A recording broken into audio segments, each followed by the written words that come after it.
యేసుని ప్రేమ ఛానల్కి స్వాగతం. దయచేసి ఈ ఛానల్ని లైక్ చేయండి, షేర్ చేయండి, సబ్స్క్రైబ్ చేయండి. తెలుగు డైలీ ఆడియో బైబిల్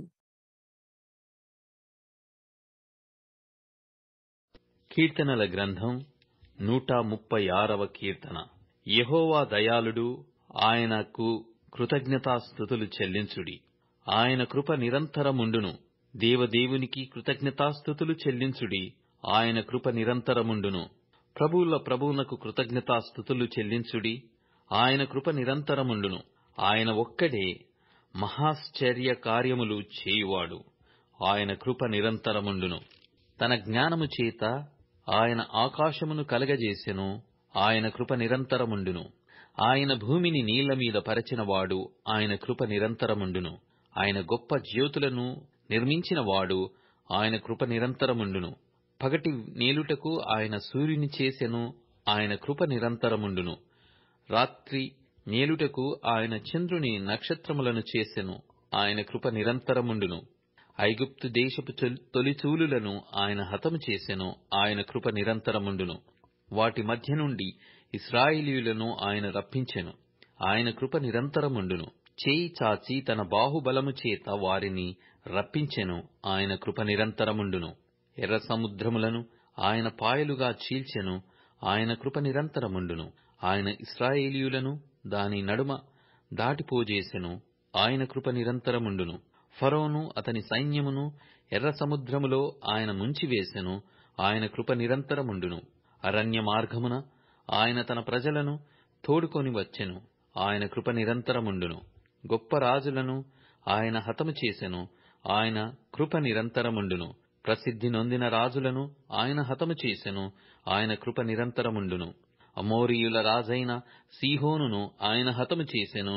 ఆయన కృప నిరంతరముండును. బాషాను రాజైన ఓగును ఆయన హతము చేసెను. ఆయన కృప నిరంతరముండును.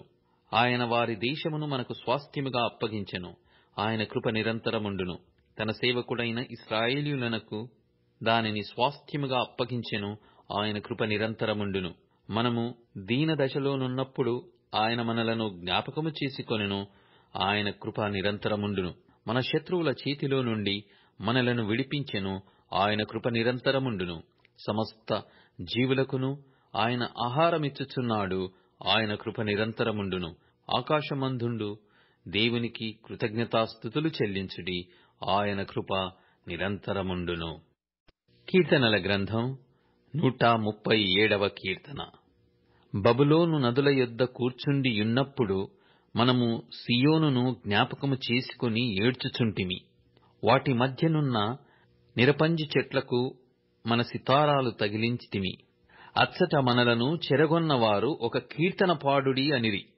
మనలను బాధించిన వారు సియోను కీర్తనలలో ఒక దానిని మాకు వినిపించుడి అని మన వలన ఉల్లాసము గోరిరి.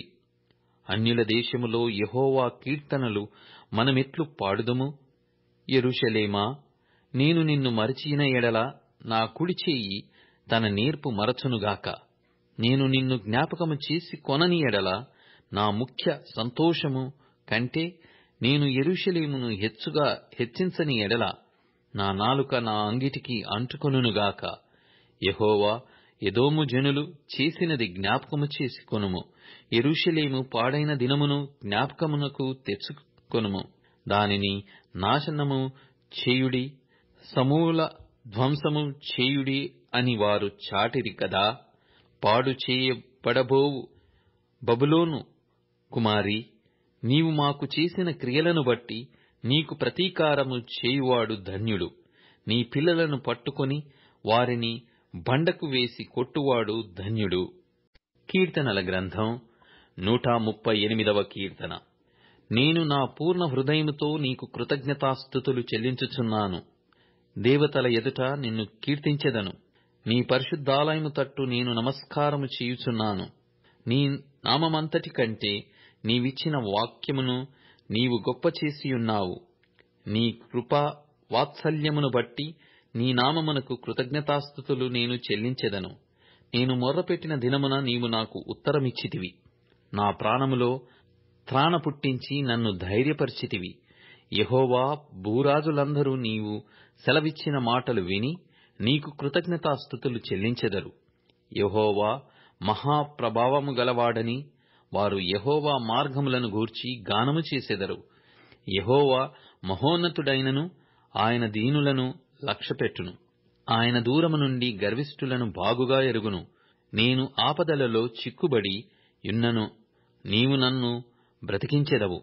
నా శత్రువుల కోపము నుండి నన్ను రక్షించుటకై నీవు నీ చెయ్యి చాపెదవు. నీ కుడి చెయ్యి నన్ను రక్షించును. యెహోవా నా పక్షమున కార్యము సఫలము చేయును. యెహోవా నీ కృప నిరంతరముండును. నీ చేతి కార్యములను విడిచిపెట్టకుము. కొరింథీయులకు రాసిన మొదటి పత్రిక 9వ అధ్యాయము. నేను స్వతంత్రుడను కానా? నేను అపోస్తలుడను కానా? మన ప్రభువైన యేసును నేను చూడలేదా? ప్రభువందు నా పనికి ఫలము మీరు కారా? ఇతరులకు నేను అపోస్తలుడను కాకపోయినను మీ మట్టుకైనను అపోస్తలుడనై ఉన్నాను. ప్రభువునందు నా అపోస్తలత్వమునకు ముద్రగా ఉన్నవారు మీరే కారా? నన్ను విమర్శించు వారికి నేను చెప్పు సమాధానమిదే. తినుటకును త్రాగుటకును మాకు అధికారము లేదా? తక్కిన అపోస్తలుల వలెను ప్రభువు యొక్క సహోదరుల వలెను కేఫా వలెను విశ్వాసురాలైన భార్యను వెంటబెట్టుకొని తిరుగుటకు మాకు అధికారము లేదా? మరియు పని చేయకుండుటకు నేనును బర్నబాయు మాత్రమే అధికారము లేని వారమా? ఎవడైనను తన సొంత ఖర్చు పెట్టుకొని దండులో కొలువు చేయునా? ద్రాక్ష తోట వేసి దాని ఫలము తినని వాడెవడు? మందను కాచి మందపాలు త్రాగని వాడెవడు? ఈ మాటలు లోకాచారమును బట్టి చెప్పుచున్నాను. ధర్మశాస్త్రము కూడా వీటిని చెప్పుచున్నది కదా. కళ్ళము త్రొక్కుచున్న ఎద్దు మూతికి చిక్కము పెట్టవద్దు అని మోషే ధర్మశాస్త్రములో వ్రాయబడి ఉన్నది. దేవుడు ఎడ్ల కొరకు విచారించుచున్నాడా? కేవలము మన కొరకు దీనిని చెప్పుచున్నాడా? అవును, మన కొరకే గదా ఈ మాట వ్రాయబడెను. ఏలయనగా దున్నువాడు ఆశతో దున్నవలెను, కళ్ళము త్రొక్కించువాడు పంటలో పాలు పొందుతున్నను ఆశతో త్రొక్కింపవలెను. మీ కొరకు ఆత్మ సంబంధమైనవి మేము విత్తియుండగా మీ వలన శరీర సంబంధమైన ఫలములు కోసికొనుట గొప్ప కార్యమా? ఇతరులకు మీ పని ఈ అధికారములో పాలు కలిగిన ఎడల మాకు ఎక్కువ కలదు గదా. అయితే మేము ఈ అధికారమును వినియోగించుకొనలేదు. క్రీస్తు సువార్తకు ఏ అభ్యంతరమైనను కలగజేయకుండుటకై అన్నిటినీ సహించుచున్నాము. ఆలయ కృత్యములు జరిగించువారు ఆలయము వలన జీవనము చేయుచున్నారనియు, బలిపీఠమునొద్ద కనిపెట్టుకొని యుండువారు బలిపీఠముతో పాలివారై ఉన్నారనియు మీరెరుగరా? అలాగున సువార్త ప్రకటించువారు సువార్త వలన జీవింపవలెనని ప్రభువు నియమించియున్నాడు. నేనైతే వీటిలో దేనినైనను వినియోగించుకొనలేదు. మీరు నా ఎడల ఇలాగున జరపవలెనని ఈ సంగతులు వ్రాయను లేదు. ఎవడైనను నా అతిశయమును నిరర్థకము చేయుట కంటే నాకు మరణమే మేలు. నేను సువార్తను ప్రకటించుచున్నాను, నాకు అతిశయ కారణము లేదు. సువార్తను ప్రకటింపవలసిన భారము నా మీద మోపబడి ఉన్నది. అయ్యో, నేను సువార్తను ప్రకటింపకపోయిన ఎడల నాకు శ్రమ. ఇది నేనిష్టపడి చేసిన ఎడల నాకు జీతము దొరుకును. ఇష్టపడకపోయినను గృహ నిర్వాహకత్వము నాకు అప్పగింపబడెను. అట్లయితే నాకు జీతమేమి? నేను సువార్తను ప్రకటించున్నప్పుడు సువార్త యందు నాకున్న అధికారమును పూర్ణముగా వినియోగపరచుకొనకుండా సువార్తను ఉచితముగా ప్రకటించుటయే నా జీతము. నేను అందరి విషయము స్వతంత్రుడనై ఉన్నాను. ఎక్కువ మందిని సంపాదించుకొనుటకై అందరికిని నన్ను నేను దాసునిగా చేసుకొంటిని.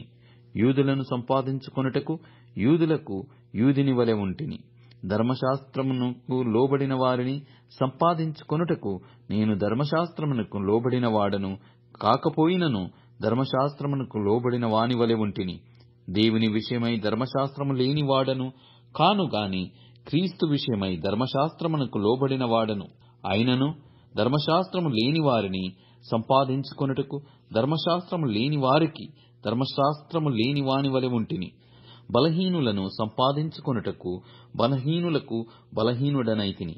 ఏ విధము చేతనైనను కొందరిని రక్షింపవలనని అందరికి అన్ని విధముల వాడనై ఉన్నాను. మరియు నేను సువార్తలో వారితో పాలివాడనగుటకై దాని కొరకే సమస్తమును చేయుచున్నాను. రంగమందు పరిగెత్తు వారందరూ పరిగెత్తెదరు గాని ఒక్కడే బహుమానము పొందునని మీకు తెలియదా? అటువలే మీరు బహుమానము పొందునట్లుగా పరిగెత్తుడి. మరియు పందెమందు పోరాడు ప్రతివాడు అన్ని విషయముల యందు మితముగా ఉండును. వారు క్షేమగు కిరీటమును పొందుటకును మనమైతే అక్షయమగు కిరీటమును పొందుటకును మితముగా ఉన్నాము. కాబట్టి నేను గురి చూడని వాని వలె పరిగెత్తువాడను కాను. గాలిని కొట్టినట్టు నేను పోట్లాడుట లేదు గాని ఒకవేళ ఇతరులకు ప్రకటించిన తరువాత నేనే భ్రష్టుడనై పోదునేమో అని నా శరీరమును నలగగొట్టి దానిని లోపరుచుకొనుచున్నాను. దయచేసి ఈ ఛానల్ని లైక్ చేయండి, షేర్ చేయండి, సబ్స్క్రైబ్ చేయండి.